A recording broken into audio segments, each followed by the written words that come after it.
Hello, I'm Vicki Morgan, and I'll be your instructor for this EDT 122 course this term.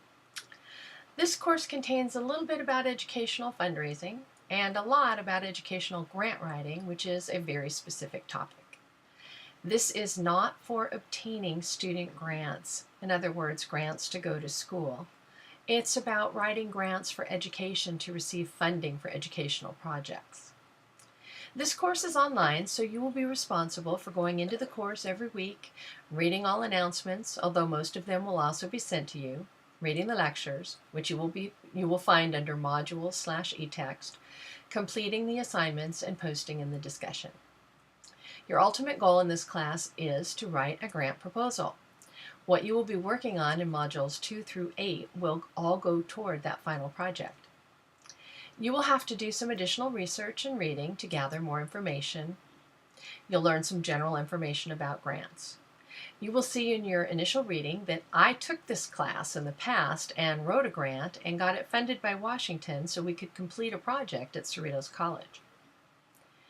It was actually my final project that I submitted for this class that got the grant.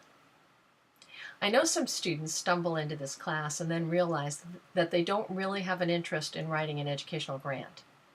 In that case, I would say it probably won't hurt you to go all through the process and learn about the organizational principles and writing of the grant, because the process itself and the writing can actually be applied to other areas in your life, other projects. It's hard to explain, but the setting up of goals and activities and action steps and timelines is actually a very useful process that you might be able to apply to organizing your life or to other goals that you have. Now, if you are a teacher or a future teacher, then learning this process can really be beneficial. You will also be looking at some different grants that are made available for education, and that should give you some pretty good ideas. So I look forward to working with you. I've left up a couple of my past videos so you can get to know me a little better.